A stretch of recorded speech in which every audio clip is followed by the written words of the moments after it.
और देखिए हिस्ट्री जब भी आप पढ़ें, आपका जो जुडिशियल सर्विस में या एग्जीक्यूटिव में भी अगर आप बीपीएससी या यूपीपीसीएस देते हैं तो यही सारे जीके के सेक्शन पढ़ने होते हैं। हाँ, एग्जीक्यूटिव में चूँकि थोड़े कॉम्पिटिटर ज़्यादा होते हैं, हर स्ट्रीम से बच्चे होते हैं, तो इसलिए थोड़ा सा इंटेंसिटी जो होता है क्वेश्चन का वो हाई रहता है, थोड़ा सा भीतर से पूछ दिए जाते हैं क्वेश्चन। अब सिंपल से आप देख लें कि अगर आपसे पूछा जाए कि अर्थशास्त्र एक पॉलिटिकल ग्रंथ है या इकोनॉमिक ग्रंथ है, ये ऊपर के क्वेश्चन हो गए। ठीक है, पूछिए जाए अर्थशास्त्र के लेखक कौन थे, हुआ द राइटर, हुआ द ऑथर ऑफ अर्थशास्त्र। ठीक है, तो विष्णुगुप्त, सिंपल, ये फर्स्ट लेयर के क्वेश्चन हो गए, ये आपसे जुडिशियल सर्विस में पूछने के जो है वो एलिजिबल है ये क्वेश्चन। अब इससे थोड़ा गहराई में चला जाए, अर्थशास्त्र पॉलिटिकल ग्रंथ तो है, लेकिन इसमें कितने अधिकरण हैं, कितने प्रकरण हैं और कितने श्लोक हैं। थोड़ा सा और नीचे चला गया, कितने अधिकरण हैं, 15 अधिकरण, 180 प्रकरण। अब उसमें भी नीचे चले गए कि हर अधिकरण में क्या क्या है। अब उसमें एक अधिकरण अभिलियास है, उसमें किस चीज़ का वर्णन है। तो ये सब सारी चीज़ें धीरे धीरे इंटेंसिटी बढ़ते चली जाती है, चीज़ें वही रहता है, सब्जेक्ट वही रहते हैं, लेकिन उनके पूछने का इंटेंसिटी, जिस तरह की भीड़ होती है उस तरह से क्वेश्चन के आसार बढ़ते चले जाते हैं। ठीक है, उसी तरह कुछ भी आप देख लें, हड़प्पा में ही या वैदिक में ही चले जाएं। ठीक है, वैदिक संस्कृति से भी बहुत कठिन कठिन क्वेश्चन कई बार पूछे जा सकते हैं। मान लीजिए कि पूछ दिया कि नदीतमा किसे कहा जाता है, या परुष्णी नदी को क्या कहा जाता है। ठीक है, या सेनानी जो शब्द है वो किसके लिए प्रयुक्त हुआ है, या व्रीहि शब्द किसके लिए प्रयुक्त हुआ है, अघन्या शब्द किसके लिए प्रयुक्त हुआ है, या गोधना शब्द, थोड़ा और गहराई में जाए तो गोधना क्या होता था और उसका क्या अघन्या है, तो क्या गायों का वध बिल्कुल ही नहीं होता था। ठीक है, या और भी कुछ पूछा जा सकता है। अगर इससे थोड़ा कॉन्सेप्चुअल लेवल का क्वेश्चन बनाया जाए तो ये पूछ सकता है, अगर हड़प्पा संस्कृति एक शहरी सभ्यता थी जो कि उसका काल पहले है, ठीक है, 2500 से 1750 ईसा पूर्व है, जबकि वैदिक काल का पीरियड 1500 ईसा पूर्व से 600 ईसा पूर्व है, तो शहर के बाद ग्रामीण सभ्यता कैसे बन गई। अचानक से जब जो वैदिक कर्मकांड में पशु बलि का बहुत ज्यादा, जितने भी यज्ञ होते थे, अग्निष्टोम यज्ञ होते थे, पुरुष मेघ यज्ञ होते थे, और भी अश्वमेघ यज्ञ होते थे, ये सारे यज्ञ में सेक्रीफाइसेस का जब प्रचलन है, तो अचानक से बौद्ध काल में अहिंसा कैसे चला है, रीजन क्या थे। तो ये सब सारे कुछ कॉन्सेप्ट है, कॉन्सेप्चुअल चीज़ें हैं। बहुत सारे, जैसे खजुराहो के बारे में भी पूछा जा सकता है। ठीक है, खजुराहो के बारे में पूछा जा सकता है कि अचानक हमारा जो एक जो सोसाइटी है, it's a prude kind of society, they are not much opened up, तो जहाँ पर सेक्सुअल चीज़ें जो है एक तरह से बैन मानी गई हैं, और वही चीज़ें जो है आपके मंदिरों पे क्यों लगाया गया। तो ये सब सारे कुछ कॉन्सेप्चुअल क्वेश्चन है जो गहराई में धीरे धीरे जाते, जैसे जैसे एग्जाम का इंटेंसिटी बढ़ता है उस तरह से आपका जो है वो पूछने का जो गहराई वो बढ़ते जाता है।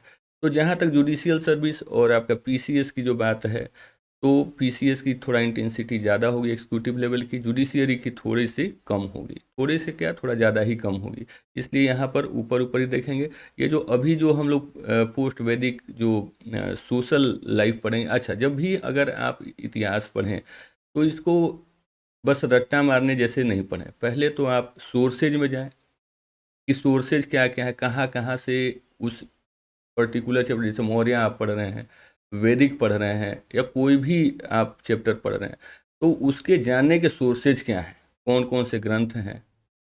ठीक है, ब्राह्मण है, उपनिषद है, ठीक है, अरण्यक है, कहाँ से वो जानकारी मिल रही है, या बौद्ध ग्रंथ है, या ब्राह्मण ग्रंथ है, दिव्यावदान है।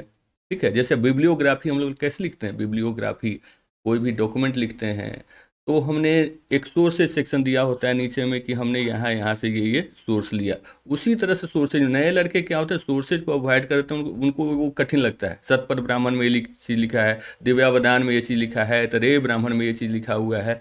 ठीक है, तो उनको ये थोड़ा सा उलझाऊ लगता है कि है क्या। ऐसा उलझाऊ इसे लगता है कि वो जानते ही नहीं कि सोर्सेज हैं क्या।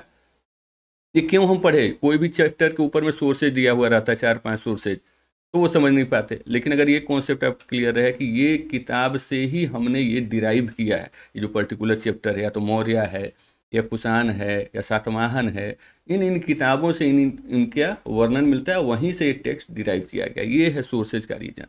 उसके बाद हम एक आउटर लाइन देखते हैं कि क्या क्या है उसमें।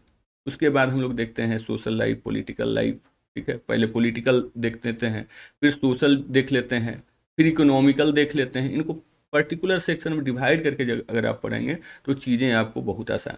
अब ये भी जाना जरूरी कि पॉलिटिकल लाइफ क्या होता है, सोशल लाइफ, कितने लोगों को तो ये भी पता नहीं कि पॉलिटिकल क्या होता है, सोशल क्या होता है, इकोनॉमिकल क्या होता है। तो ये कहीं किसी दूसरे सेक्शन में मैं आपको इसका विस्तृत विवरण दूंगा कि सोशल, पॉलिटिकल और इकोनॉमिक में क्या अंतर होता है। बेसिकली सोशल और पॉलिटिकल में लोग कंफ्यूज करते हैं, जिसका मैं एक सेकंड वीडियो में मैं आपको विवरण दूंगा। चलिए फिलहाल हम लोग शुरू करते हैं हमारा जो चैप्टर है पोस्ट वैदिक का जो सोशल लाइफ है। इसमें कुछ खास जैसे कि आपने पढ़ा होगा पूर्व वैदिक ईरा में, ऋग वैदिक में। अ, अब ऐसे आप पढ़ेंगे कि कितने वेद हैं, तो वेद 4 हैं, ऋग वेद, साम वेद, यजुर्वेद, अथर्ववेद, ठीक है। तो ऋग वैदिक काल अलग हो गया, पूर्व वैदिक काल। बाकी का जितना भी रचना जो है वो उत्तर वैदिक, पोस्ट वैदिक ईरा में आता है, ठीक है। तो पोस्ट वैदिक ईरा में के क्या क्या लक्षण हैं, ठीक है। जैसे आप पढ़ेंगे कि 10 मंडल और 10 और 28 सूक्त हैं, ठीक है, जिसमें दूसरे और 7वें सबसे प्राचीन है, पहले और 10वें बाद में जोड़े गए। तो बाद में कब जोड़े, उत्तर वैदिक काल में जोड़े गए, जब जो चीज़ें बनी वो चीज़ें क्रमशः जड़वत होती चली गई। जैसे कोई भी चीज़ हम लोग, कर्मकांड कैसे बन जाते हैं, कुछ नियम हमने आज बनाए और वो नियम बदले नहीं समय के साथ, बस उसी को एज इट इज फॉलो। जैसे कि कास्ट सिस्टम इन इंडिया, आज भी कास्ट सिस्टम, वर्णाश्रम सिस्टम आज भी विद्यमान है। कहीं ना कहीं तुरंत भर में सारा खत्म नहीं हो जाता है, कोई भी चीज़ बना तो उसको हटते हटते समय लग जाता है। जैसे आज भी ब्राह्मण क्षत्रिय वैसे शूद्र हैं और उनका वर्क ले दे करके लगभग उसी तरह से है। आज भी ब्राह्मण कहीं ना कहीं प्राइस्ट का ही काम करते हैं, आज भी क्षत्रिय जो सैनिक जैसे सेना है आपका, और भी कोई एग्जीक्यूटिव वर्क है, पुलिस है, और भी ये सारे क्या है, एक तरह से क्षत्रिय क्लास है। वैसे क्लास क्या है, वैसे क्या है, जो बिजनेसमैन है, जो खेती करता है, काश्तकारी करता है, आर्टिसन का काम करता है, दे आर ऑल वैसे। और जो जो व्यवस्थाएं उस समय में दी गई थी, जैसे कि आप देखें पुरुष सूक्त में जो वर्णाश्रम व्यवस्था, वर्ण का मतलब क्या होता है, व्यवसाय। तो अगर आप ऋग्वेद काल में एक चर्चा देखें कि मेरी माँ चक्की चलाती है, मेरे पिता वैद्य हैं और मैं दूसरा काम करता हूँ, तो एक सेकुलर सोसाइटी का वो उस समय अवधारणा दिया गया था पूर्व वैदिक काल में।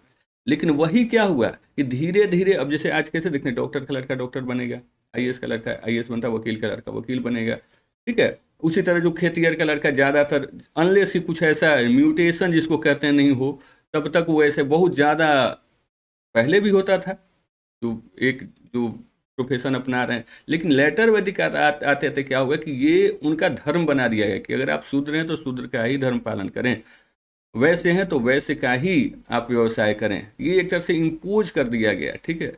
तो यही होता है कि सोशल व्यवस्था जो पूर्व वैदिक काल में बना, वो लेटर वैदिक काल में वो जड़वत होता चला गया और वही फिक्स होता चला गया, जो कि आज भी हम देखते हैं। तो चलिए हम लोग शुरू करते हैं, एक तरह से देखते हैं कि क्या है इसमें नहीं है।